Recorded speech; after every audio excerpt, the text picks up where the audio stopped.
Okey guys, selamat pagi-pagi. Okey. Untuk hari ni kita turun memancing dengan kayak lah. Okey, kita hari ni akan kayak fishing dekat spot yang ada Timmy dan juga Toman.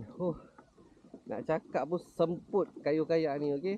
Saya gunakan kayak TCE 2 piece, T-Cam punya model. Okey, yang ni adalah foot pedal jenis fin pedal lah. Saya dah faham sikit dah tentang kayak ni.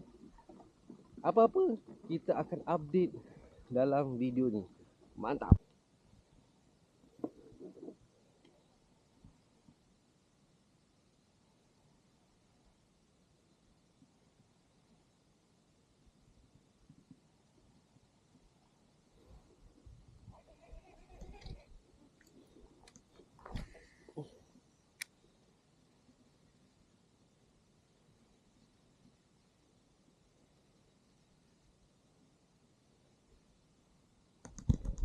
Mantap.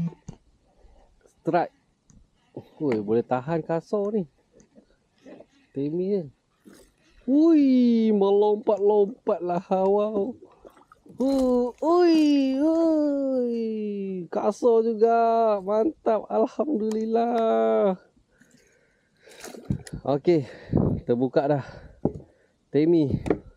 Tak kumpau. Nak lu. Pelacon nakap. Pelacon.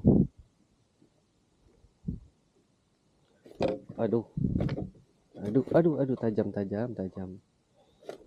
Okey. Timmy. Bujang. Wah, ini betina ni. Jantannya mana? Kahwin lah biar besar sikit.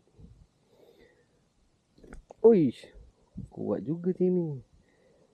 Oi guys, hari ni saya kayak fishing. Strike Timmy. Toman tak buka mulut. Haruan pun miss.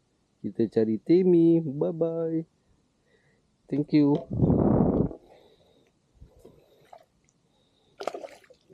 Masih dalam ni juga. Masih dalam. Okey, settle. Mantap.